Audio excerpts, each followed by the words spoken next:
Hello everybody, welcome back to another celebrity face reading. My name is Taylor and today we will be doing a sequel video of sorts to my Charlie Kirk face reading video. Now, as I'm sure you all know, Charlie Kirk was unfortunately assassinated last Wednesday on September 10th at a college campus event in Utah. And as of the recording of this video, 1 week after the assassination, Wednesday, September 17th, the main suspect and presumed killer of Charlie Kirk is this gentleman right here, Tyler Robinson, a young Utah native, supposedly from a Republican family, who seems to be the guy that they caught on camera, found the rifle with, etc. Now, of course, as with any high-level assassination, especially any high-level political assassination, there are all sorts of questions flying out there about this guy. Why did he do it? What was his motivation? Did he do it alone? If not, who were his accomplices? If so, how did he manage to accomplish all this? And more so, why does he look so similar to so many other mass shooters that we've seen over the decades, especially with that long chin? What's with that? And speaking of similarities, what does it say about him and the assassination itself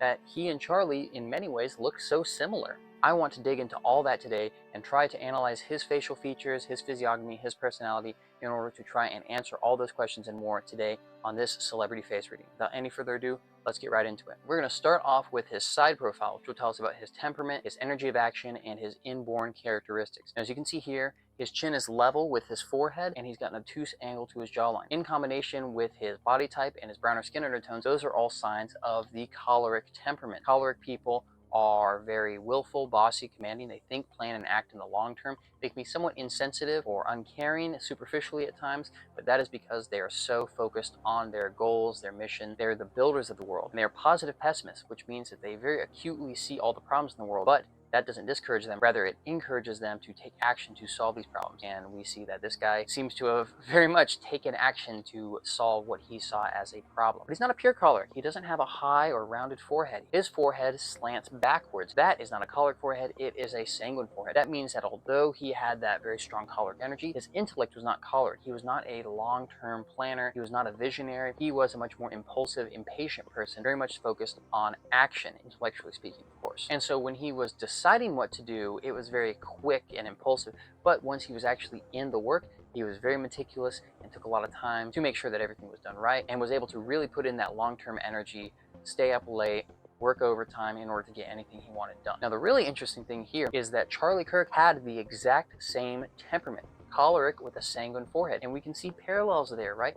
Charlie Kirk was a famously hard worker, worked super hard on a podcast show, on guest appearances, on these big nationwide campus tours, on talking with people in the White House. He worked his butt off to get stuff done, but he was very capable of thinking on his feet, as you can see with his public change my mind speaking appearances. Again, choleric with a more sanguine, quick intellect, or in slightly more dramatic terms, a killer instinct, if you will. Now, as I mentioned at the beginning, there's a phenomenon that a lot of people have been pointing out, that a lot of these mass shooters, school shooters, assassins, killers have this really weird, long, thin face with really long chin. Why is this happening, and what does it mean in face reading terms? Well, there are two main schools of thought here. The first is the French school of morphology or morphopsychology, which says that these people have long, thin face shapes and personality archetypes that fit. Specifically, all these people would either have a Mercury face shape, which would be sensitive, creative, attention-seeking in the case of Tyler Robinson, but also of Thomas Matthew Crooks, the guy who attempted to assassinate Trump. And then we have someone like Robert Westman, the Minneapolis church shooter, who had a long trapezoid Uranus face shape, which, rather than standing for a sensitive, nervous, creative kind of person, stands for a very radical thinker, someone who thinks, plans, and acts in the long term, is very stubborn, very diligent, very time conscious, and has ideas way ahead of their time, and also has a very strong sexual impulse. And so we can see that both of these types might be motivated to take crazy action, but for different reasons. The Uranus, because they are a hyper-willful radical who doesn't care about other people but more about their own ideas and plans, and the Mercury because they're desperate, they're sensitive, they're reactive, they're at the end of the rope, and they want attention. It's a cry for help sort of thing. Now, the second school of thought would be more of the American school of thought. This is American, kind of common face reading stuff, mainly pulling from the book Amazing Face Reading by Mac Fulfer, which is a great text. You can find a PDF online. I highly recommend it. Now, he doesn't talk so much about archetypes and face shapes, but more about individual components of the face shape. And in a section about chins, he has a part about the long chins, where he says that that stands for a kind of hostile, competitive, controlling energy of action. The chin juts out. It's how we interact with the world and with other people. And the lower third of the face stands for material things, stands for our interaction with the material world and how we deal with that. So the chin is sort of the interaction point with the material world and with people around us. And so perhaps all of these long chins stand for an excessive energy of action, where a person has all these thoughts, they can't really deal with it mentally, but they have just such a strong pull to act onto the world thanks to that massive, weird jutting out chin that they are compelled to take some sort of extreme action. But of course, that does not in any way excuse their actions. There's nothing in anyone's face that can compel them to do something immoral. We still have moral choice at the end of the day, but we're all drawn towards different sins. So I don't expect Jay Leno to be lighting up any schools anytime soon. All right, with the broad strokes of his personality, his temperament, and archetype out of the way, we are now going to dig into his facial features, which will fill in the minute details of his personality and try to start answering all our questions about him. We're going to start off with the obvious one. Did he do it? Is he a killer? Does he have the facial features of someone who could pull this off? Well, if we look back at his temperament, like I said, mostly choleric. This is someone who could commit to something and get it done in the long term. Very energetic, very willful, bossy, commanding, but with that sanguine intellect, he was a bit more impulsive. So a pure choleric person, if they did murder, it would be very calculated, very cold-blooded, very premeditated, but they probably wouldn't because they would figure out some other way to solve their problem. They're very long-term. They're not ones to rush to conclusions. Now, a pure Saturn certainly might kill someone. They're very muscle coordinated. They're very in the body. They can be impulsive. But because of that muscle coordination, that orientation of their personality towards the body rather than the mind, when sanguines kill, it's going to be hot-blooded, it's going to be heat of the moment, it's going to be a crime of passion, not a premeditated killing. The real danger zone is when you get this choleric with a sanguine forehead. That is going to be someone who can make an angry, rash decision and then implement it with that very powerful, very dangerous choleric energy of action. Now, this dark shadow side of the choleric with the sanguine forehead is nothing new to me or nothing new to this channel. Back in my Charlie Kirk video, I did point out that Adolf Hitler had the same temperament, choleric with a sanguine forehead. And in that one, I pointed out parallels between him and Charlie Kirk about how they were both big speakers, political activists, people who cared very deeply about causes. And now I can point out a parallel between Hitler and this guy in that both were radicals and killers. The only difference is that this guy made it into school and then dropped out and didn't just get rejected right at the door. Now back to the comparison with his mercurial face shape. That's a very sensitive type. That's an artist. That's someone who's kind of reactive, nervous. Is that person going to have the nerve to kill someone? Is a Mercury personality going to be able to carry that out? Generally, in most circumstances, I would say no. But in this case, there's something very significant that balances out that sensitivity. A small inner face. This is, of course, Charlie Kirk's most famous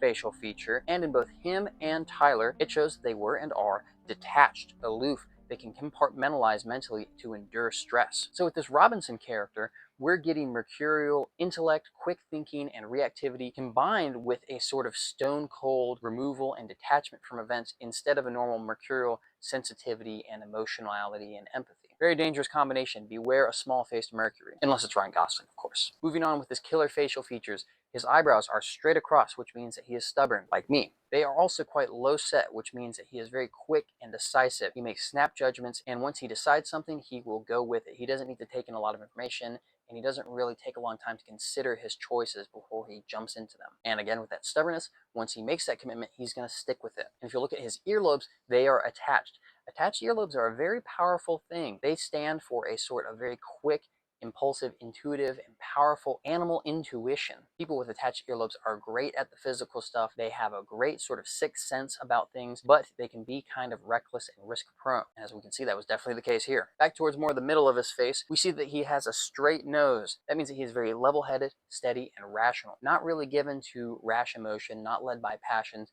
pretty cold and calculated. And the last killer feature I'll point out here are his big teeth. This means that he gets what he wants out of life. He's not one to shy away from fulfilling his own desires or needs. So overall, pretty strong features there. I think he could do it.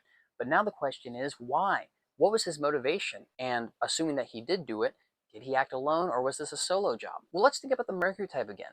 Like I said before, they require outside validation, affection, approval, adulation.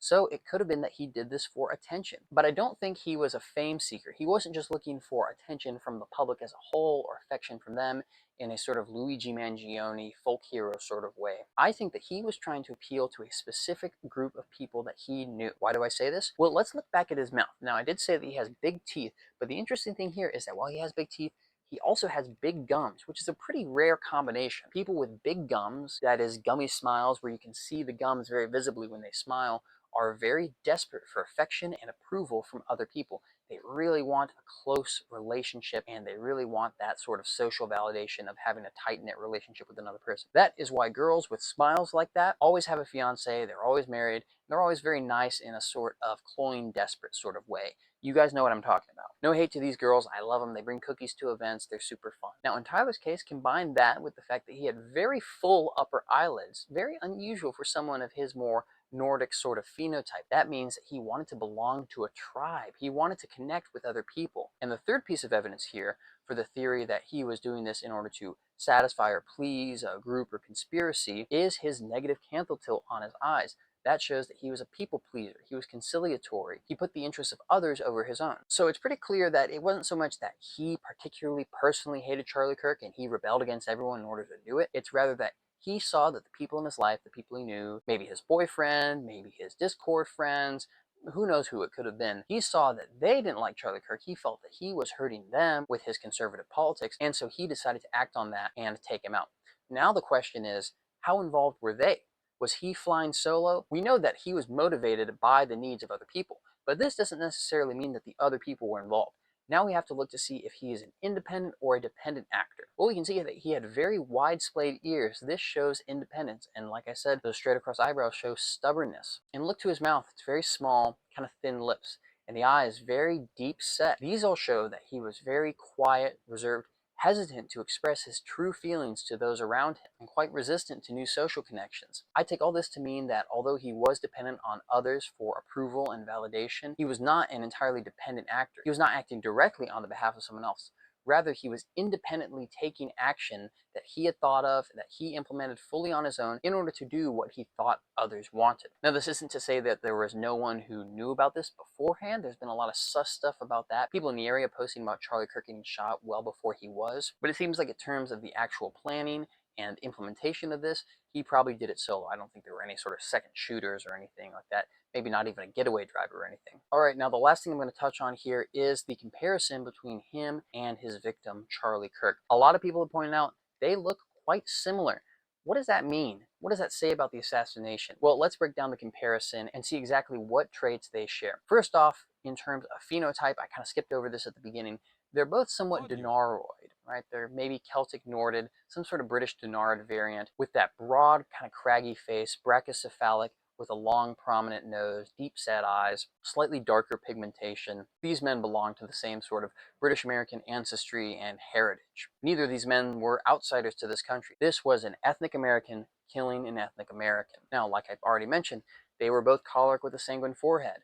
They both had a small inner face. They both had low-set, flat, and straight eyebrows, meaning that they were logical thinkers, they were stubborn, and that they were quick and decisive. And down to their eyes, they both had deep-set eyes, which means that they thought before they spoke, they were very calculated, and they both had full upper eyelids, meaning that they both wanted to belong, and negative canthal tilts, meaning that they were people pleasers. And finally, they both had straight noses. So what does this mean overall? Well, they were both very stress-resistant figures. They were both very hard workers, had a good impulsive intellect. They were quite decisive, logical, calculating, rational, thought before they spoke, very good at planning out their words, and they also both wanted to belong. They sought the approval of other people. For Tyler, it seems to have been his Discord friends, his boyfriend, these other people. But for Charlie, it was his family. It was the Christian faith. It was the American people. And most importantly, it was the conservative movement, and especially, I think, the figure of Donald Trump. You can see in the way that he talked about Trump and the Trump administration before his unfortunate killing that he was desperate for the president's approval, it seems, while also wanting to satisfy his fan base and the MAGA base as a whole. This is why he was always so evasive on the Israel question, by the way, because he was torn between his affection and his need for approval towards his fan base and his personal connection with his Zionist donors and owners. All right, so they had a lot of similarities. So why the difference? Why does one become a multimillionaire, super powerful conservative influencer, very important political figure in America, and the other becomes a two-bit, nobody, college dropout murderer with a boyfriend and a dress? Well, I think there are two main factors at play here. The first, and the most directly related to their faces and physiognomies, is their face shape. We see a desperate, sensitive, reactive Mercury versus a romantic and diligent Venus/Saturn face. I talk about how Charlie Kirk had that asymmetrical face. He had both those elements going on there. Now, the thing about face shapes and temperaments and physiognomy is that they do relate and correlate to each other. Certain face shapes are more apt for certain temperaments. And so if someone grows up without significant struggle or soul searching and they really easily find their role, they're going to have a face shape that naturally suits their temperament. For example, a sanguine person who has a nice, easy upbringing is going to naturally become a Mars face or a Venus face. But a sanguine person who has a lot of difficulty might end up having to become a Saturn face or a Jupiter face as a sort of coping mechanism for dealing with his new circumstances in life. Now with Charlie, we can see that Venus-Saturn face really naturally fits his temperament because Venus is sanguine and Saturn is choleric. So he had a Venusian element on his right side to fit his sanguine forehead, and a Saturnian element on his left side to fit his more choleric energy of action. Contrast this with Tyler Robinson. The guy was an all-around Mercury. That is a naturally melancholic face. That doesn't fit choleric, that doesn't fit sanguine. This guy was all sorts of mixed up. Clearly something happened in his life, or he just generally lost the plot such that he didn't know what he wanted to do with his life, and he fell into a niche that wasn't that fitting.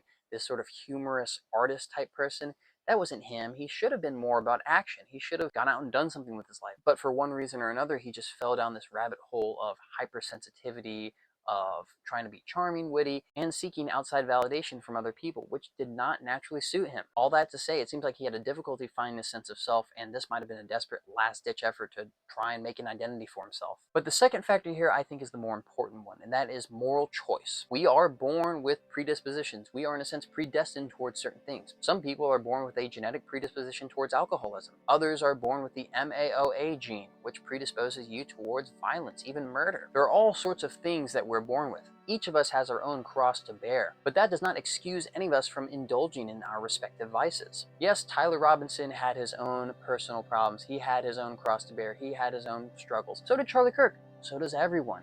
Everyone is struggling to find themselves. Everyone wants, to a certain degree, approval and belonging from other people. I don't care what you say about personality, politics. Nothing excuses this kind of murder. Thou shalt not kill, especially not like this. And so at the end of the day, he chose evil. He made an informed choice to commit a deeply evil act. And unless he turns away and pulls a Jeffrey Dahmer and fully visibly repents and says, hey, give me the death penalty, I deserve it, then he can expect to have a very, very uncomfortable eternity. It is unfortunate that he was predisposed towards this, that he did look that way. I'm reminded of what Professor Edward Dutton said about the left being spiteful mutants and resentful losers who are biologically misshapen and hate normal, well-turned-out people because of that. But at the end of the day, they still have moral choice, and they're still responsible for their own actions. And there's lots of weird, messed up guys who don't become resentful chuds, who don't shoot people up, who live good, normal lives. So he had no excuse, neither do you.